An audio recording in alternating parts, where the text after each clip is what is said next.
नमस्कार दोस्तों, आपका स्वागत है एक नई कहानी में। आखिर क्या वजह थी एक बहन ने अपने ही भाई को किडनैप करवाया और उस किडनैपिंग में उसका भाई भी शामिल था।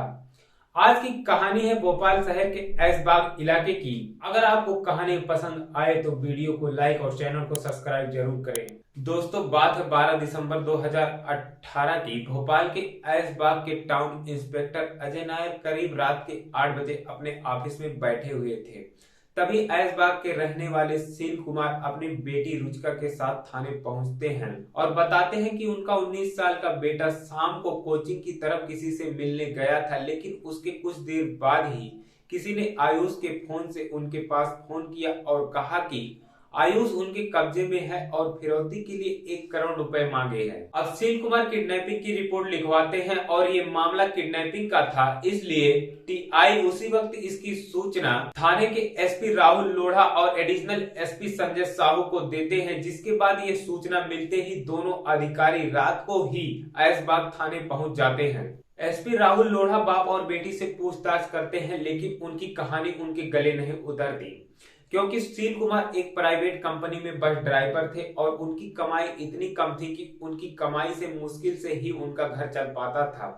और उनकी बेटी रुचिका 14,000 रुपए में एक बीमा कंपनी में काम करती थी। अब जाहिर सी बात है कि कोई 1 करोड़ की फिरौती के लिए इतने नॉर्मल परिवार के बेटे को किडनैप नहीं करेगा।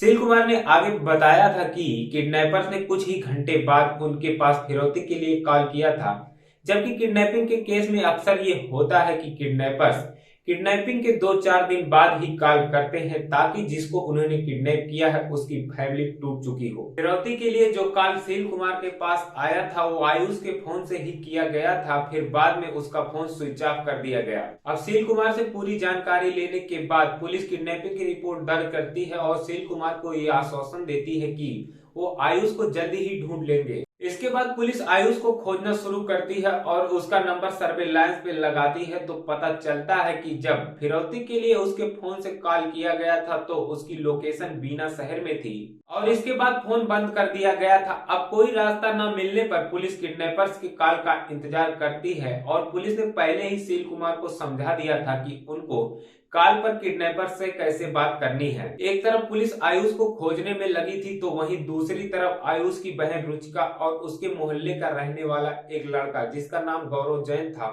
वो दोनों रोज थाने जाते और पुलिस से आयुष का पता जल्द लगाने को बोलते, जिससे पुलिस के ऊपर दबाव भी बढ़ रहा था। अब पुलिस ने चारों तरफ अपने आदमी फैला रखे थे और आयुष के दोस्तों से भी पूछताछ की कि उसकी किसी से कोई दुश्मनी तो नहीं थी या किसी लड़की से कोई प्यार का चक्कर तो नहीं था, लेकिन आयुष के दोस्तों ने इन सब बातों से साफ इनकार कर दिया। अब समस्या ये थी कि पुलिस के पास कोई ठोस सबूत नहीं था कि जिससे जांच आगे बढ़ सके और समय जैसे जैसे बीत रहा था वैसे वैसे किडनैपर्स आयुष के परिवार के पास फोन करके फिरौती के लिए दबाव बढ़ा रहे थे।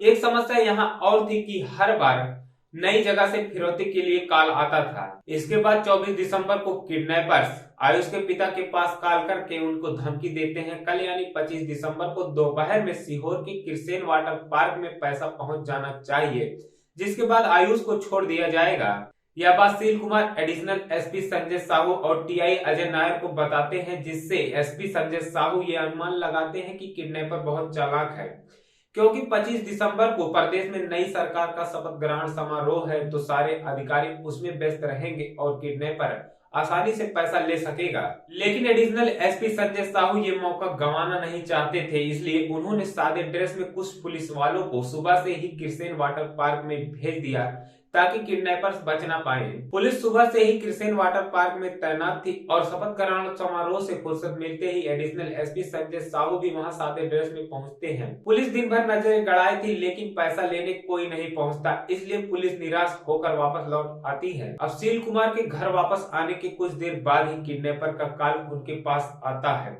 और वो पुलिस को साथ लाने के लिए उनको खूब गालियां देता है और साथ ही ये धमकी देता है कि अगर आगे से पुलिस को साथ लेकर आए तो आयुष की लाश उनके घर पहुंच जाएगी। यह सब सुनकर सील कुमार घबरा जाते हैं और इस धमकी की जानकारी टीआई अजय नायर को देते हैं। अब यहाँ से पुलिस को एक आशा की किरण नजर आती है। अब तक तो पुलिस सिर्फ बाहरी लोगों पर शक कर रही थी, लेकिन अब पुलिस ये समझ जाती है कि आयुष के परिवार से कोई ऐसा मिला हुआ है जो पुलिस की सारी गतिविधियों की जानकारी किडनैपर्स को दे रहा है। इसलिए टीआई अजय नायर सेल कुमार से पूछते हैं कि पुलिस की सारी गतिविधियों के बारे में उनके अलावा कौन कौन जानता है। तो सेल कुमार कहते हैं कि मैं अपनी बेटी रुचिका के अलावा किसी को कुछ नहीं बताता। इसके बाद टीआई अजय नायर को रुचिका के ऊपर थोड़ा तो शक होता है, लेकिन फिर वो सोचते हैं कि कोई सगी बहन अपने भाई के किडनैपर्स का साथ क्यों देगी। अब टीआई नायर रुचिका की कार डिटेल्स निकलवाते हैं, साथ ही उसके बारे में जांच कराते हैं। तो पता चलता है कि मिडिल क्लास फैमिली की होने के बाद भी रुचिका हाई फाई लाइफ जीती है और उसका एक बॉयफ्रेंड भी है जिसका नाम गौरव जैन है।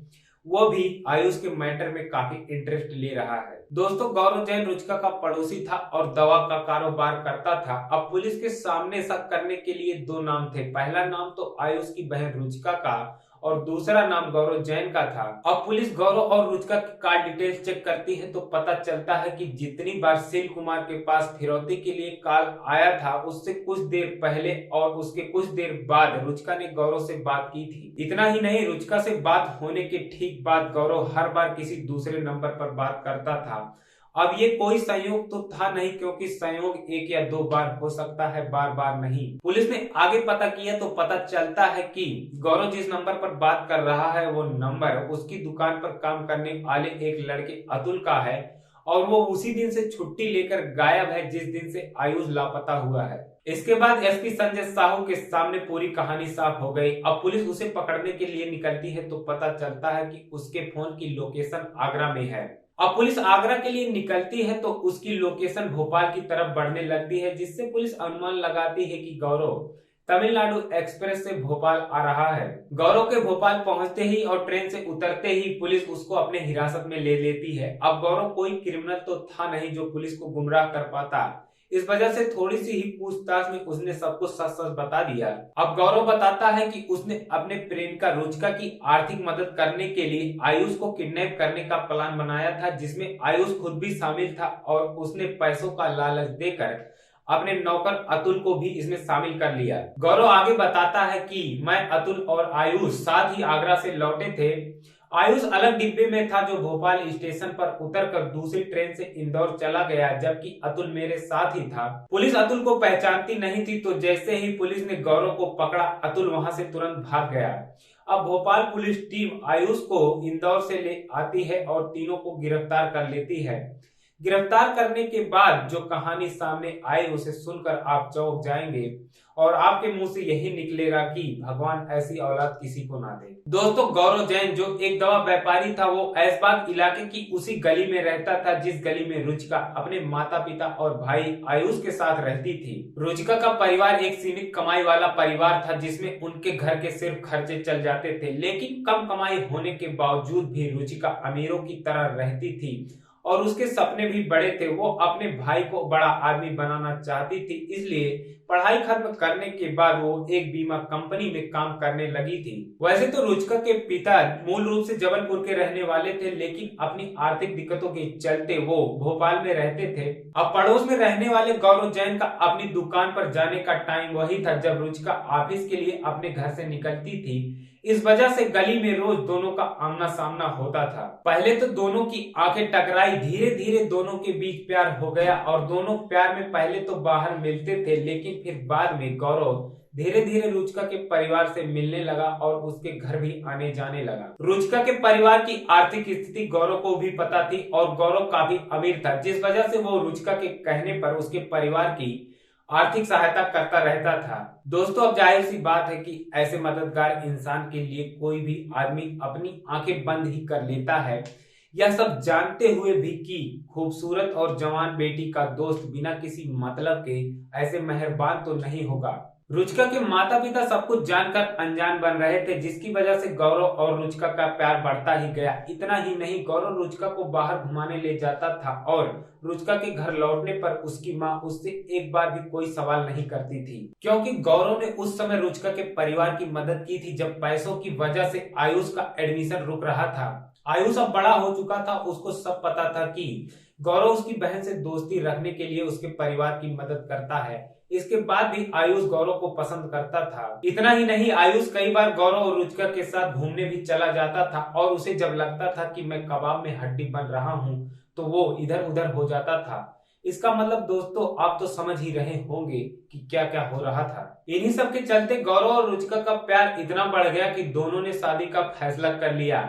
रुचिका के परिवार को इस शादी से कोई दिक्कत नहीं थी और गौरव के जिद के चलते उसके परिवार वाले भी मान गए थे। गौरव पैसों से लगातार रुचिका की आर्थिक मदद करता था, लेकिन रुचिका की जरूरतें इतना ज्यादा थी कि उसने कई बैंकों से लोन भी ले रखे थे। रुचिका सोचती थी कि जब मेरी शादी गौरव से होगी तो गौरव सारा लोन चुकता कर देगा, लेकिन इसी बीच हालात पलटा खा जाता है और होता यह है कि गौरव के घर में एक पारिवारिक कार्यक्रम होता है जिसका न्योता रुचिका और उसके परिवार वालों को मिलता है। लेकिन इसी बीच रुचिका के पिता सुशील कुमार कंपनी की बस लेकर खंडवा गए थे, जिसके बाद रुचिका अपनी माँ और भाई आयुष के साथ इस कार्यक्रम में शामिल होती है। जब रुचिका का परिवार कार्यक्रम में गया हुआ था तभी उसके पिता सुशील कुमार शराब पीकर घर लौटते हैं और घर पे ताला लगा होता है।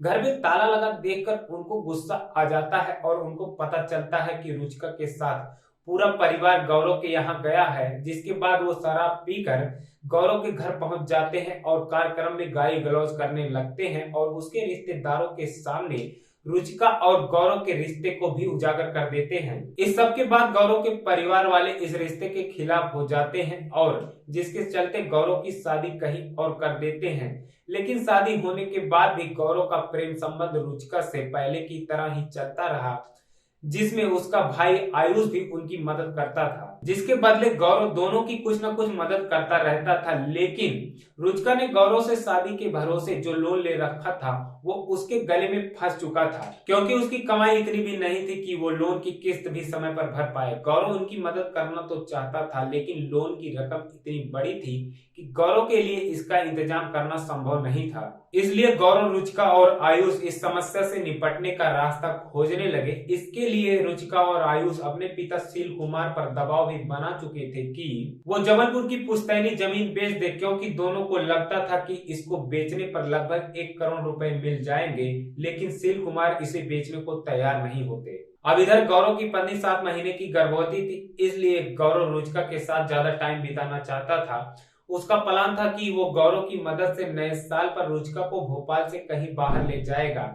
अब तीनों प्लान बनाने के लिए एक होटल में मिलते हैं। तब आयुष गौरव से कहता है कि तुम दीदी को लेकर कहीं चले जाओगे, इधर हम उसके किडनैपिंग की खबर फैलाकर पिताजी से 1 करोड़ रुपए फिरौती में मांग लेंगे। इस तरह तुमको दीदी के साथ नया साल मनाने का मौका मिल जाएगा और हमें पैसा। लेकिन तब गौरव कहता है कि अगर मैं और तुम्हारी दीदी गायब हुए तो सबको पता चल जाएगा कि मैं उसके साथ हूँ। लेकिन एक काम हो सकता है कि आयुष तुम गायब हो जाओ, जिसके बाद तुम्हारे किडनैपिंग के नाम पर 2-4 दिन में तुम्हारे पापा से मैं और रुचिका पैसा ले लेंगे। फिर उसके बाद नए साल पर तीनों साथ कहीं घूमने चलेंगे। गौरव की ये बात दोनों को अच्छी लगती है और अब प्लान बनता है कि आयुष गायब हो जाएगा, जिसके बाद पिता सुशील कुमार बेटे को बचाने के लिए आसानी से जबलपुर की जमीन बेच देंगे और पैसा फिरौती में दे देंगे, जिसके बाद हम रुचिका का कर्ज उतार देंगे और बाकी की जिंदगी हमारे आराम से कटेगी। अब इस काम में फिरौती के लिए फोन करने और पैसा लेने जाने के लिए गौरव ने अपने नौकर